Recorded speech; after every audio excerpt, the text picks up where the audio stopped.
Good morning. Today is Wednesday, February 22nd, 2023, and welcome to NN. I'm James. And I'm Harper, and here are today's top headlines. Are you a Boy Scout or a Girl Scout? Then today is an important day. We're on the way.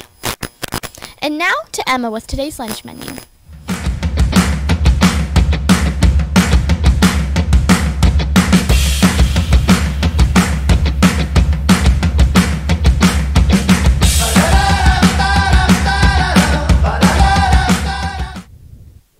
I'm Emma with today's lunch. Today's lunch will be boneless chicken bites, also known as chicken nuggets, macaroni and cheese, and roasted broccoli. Did you know that we have ketchup, mustard, hot sauce, and other sauce packets you can dip your nuggets into? Pick one up along with your fresh fruit, veggies, and milk.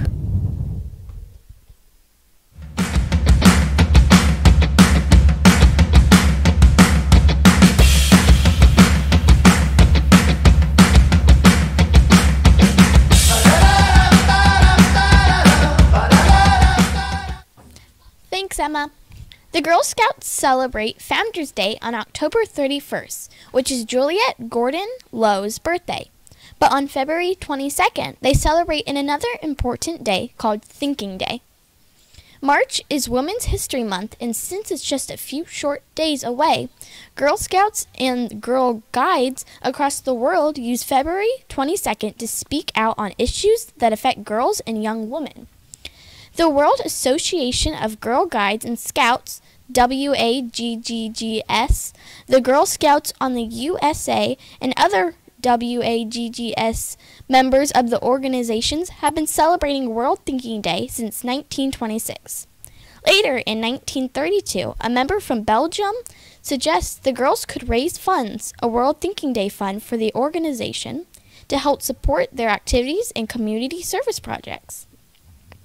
Accepting this suggestion, Lord Baden-Powell wrote a letter to all guides and Girl Scouts worldwide asking them to donate a penny, since a penny was enough for a loaf of bread in those days. Today, this event still helps raise funds for over 10 million Girl Scouts and Girl Guides around the world. This year's Thinking Day theme is Our World, Our Peaceful Future. The environment, peace, and security. And you don't have to be a scout to use World Thinking Day to come up with ideas about how to help. So, if you happen to eat a Girl Scout cookie today, think about how to help our world be a better place. Both Boy Scouts and Girl Scouts are important community helpers, and today is a day we appreciate the Scouts you know. Hint, hint, Miss Blanton.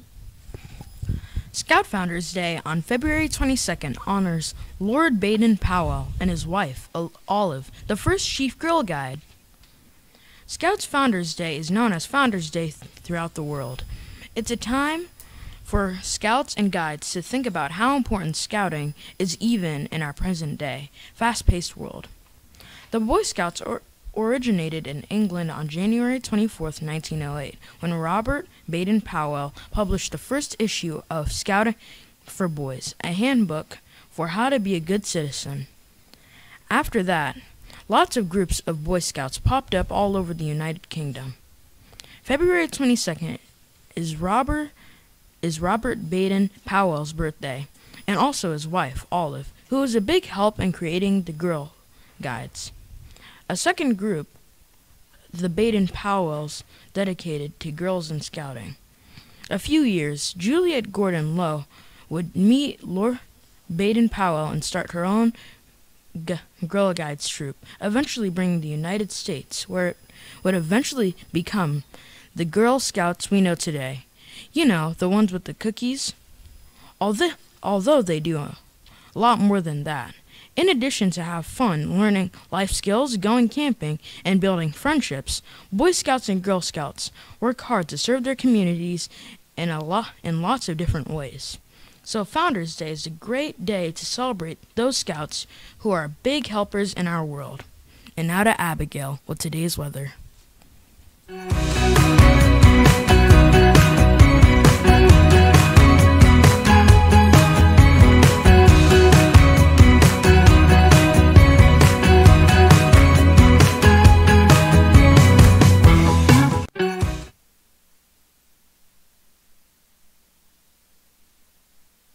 Hi, I'm Abigail with today's weather. Highs will climb into the low 80s on Wednesday with mid-80s possible on Thursday. Will be very warm again on Friday before a cold front moves through the area Friday night. Today will be partly cloudy with a record high or 82 and a low of 63.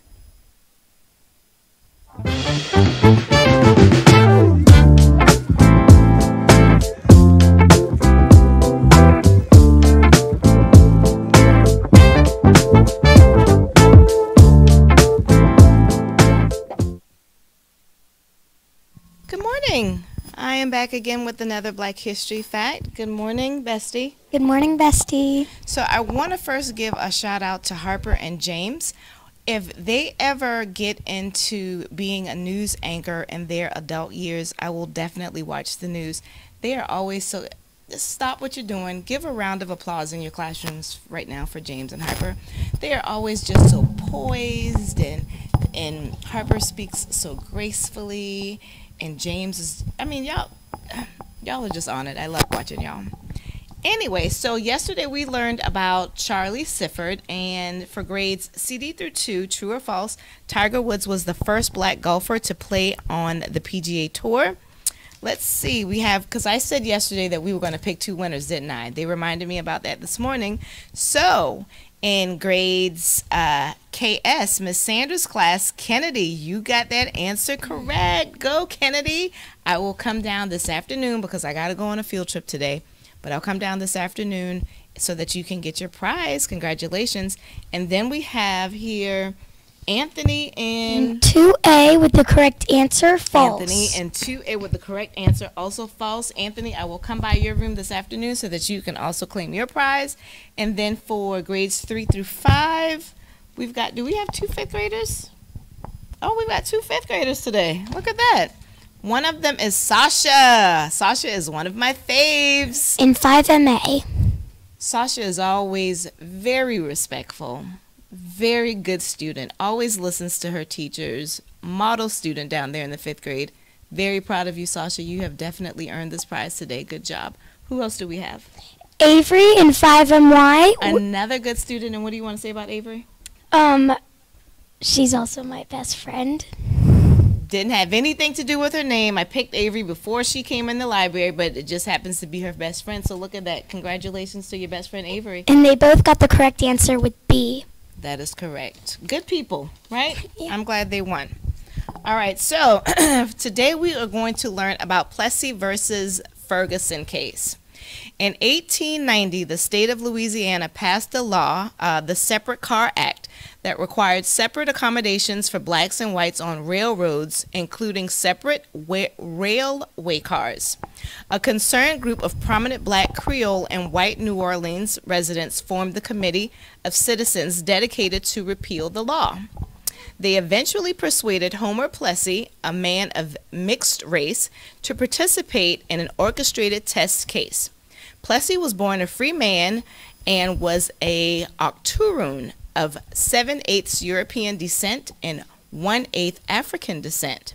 However, under Louisiana law, he was classified as black and thus required to sit in the colored car.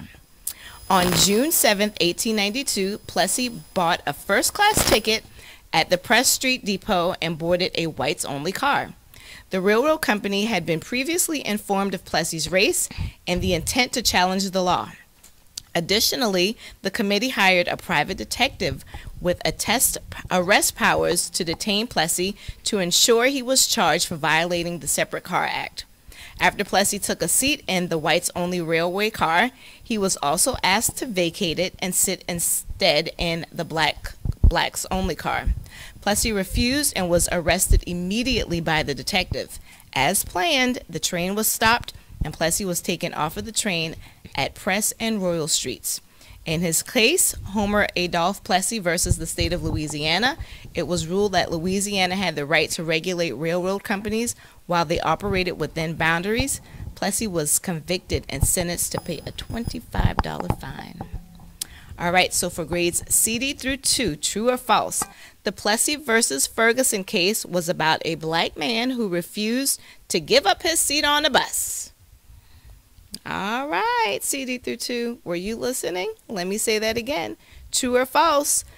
The Plessy versus Ferguson case was about a black man who refused to give up his seat on a bus. Hope you were listening. It could be a little tricky if you weren't. And then for grades 3 through 5, hope you guys were listening too.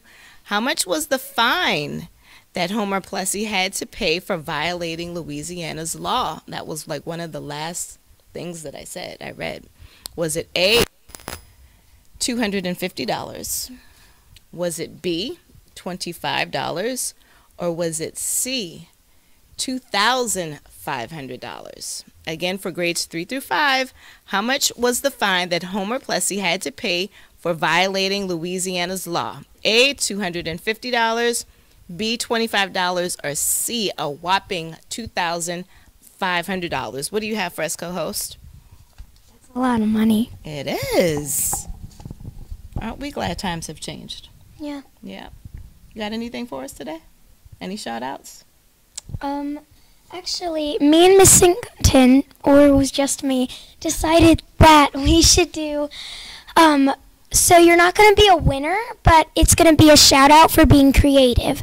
So this says Singleton Sessions in cursive handwriting, and another, we love you, and I think it's written in highlighter. Okay. So this person, whoever wrote this, you're going to get a shout-out, but you're not a winner. You're just getting a shout-out for being creative. All right. And who is that? Greta in 4M. And it just so happens that Greta was a winner yesterday. So Greta won yesterday and gets a shout-out today. I love it. All right. Greta, that was very creative of you. It was creative. And I like the cursive handwriting. I don't see that a lot anymore, Greta. All right. So we will be back tomorrow. Same time, same place.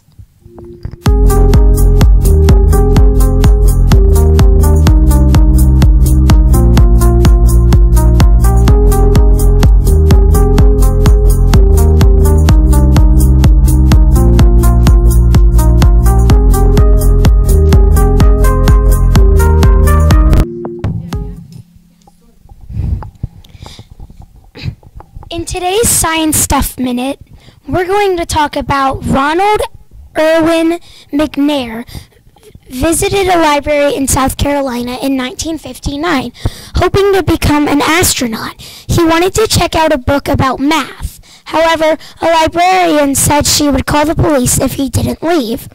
McNair was just 9 years old. He was also black. Black Americans were treated very unfairly at this time. Years later, McNair became the second African American to go to space. He overcame poverty and the unfair treatment of black people and gave hope to others. Sadly, McNair died in the 1986 Space Shuttle Challenger explosion. The shuttle blew up soon after liftoff, and the 7 crew members on board died. McNair's story and those of other black astronauts are in a movie called Black in Space, Breaking the Color Barrier, released in 2020. It shows what astronauts had to overcome to do. They also had to study advanced science and math to fight for an astronaut spot. The road to get to black astronauts into space in the United States began under President John F. Kennedy. Air Force Captain Ed Dwight was selected for a training program. He quickly became a public hero. However, NASA, the U.S. Space Agency, did not choose him for the astronaut program. Another Air Force officer, Robert Henry Lawrence Jr., was chosen as the first African-American astronaut. He might have made it to the moon, but sadly, he died after a plane crash in 1967.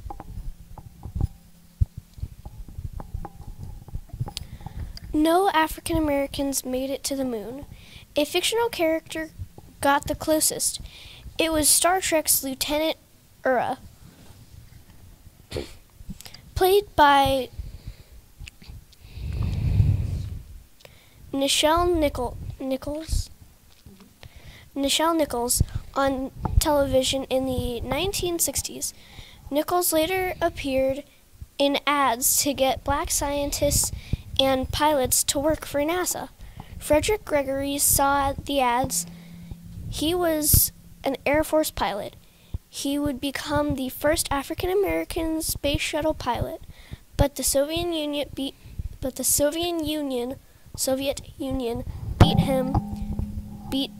the United States into space. And then finally, Gushin Bluford became the first African American astronaut. He made it to space in 1983 as a member of the crew of the Orbiter Challenger. His trip came nearly 20 years after Kennedy tried to get a black man in space. Interestingly enough, the first black woman astronaut, Mae Jemison, who did make it back to Earth, played a role in Star Trek, just like Lieutenant Uhura. A real-life astronaut playing a pretend astronaut on a TV show, just like the pretend astronaut who helped get black astronauts into space for real.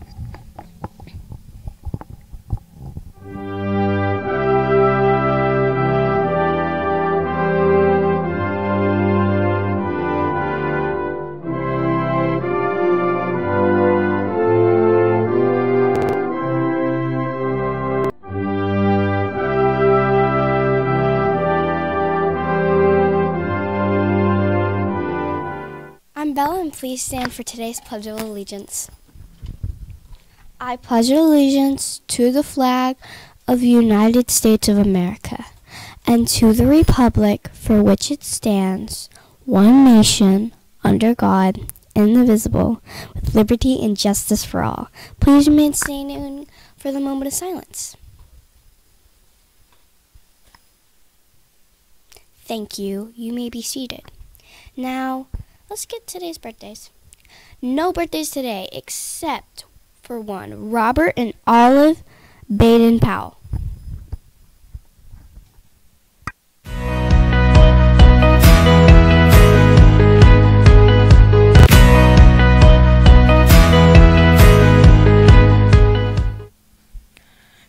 February Beanstalk prizes are coming up. Have you been logging your minutes and completing challenges?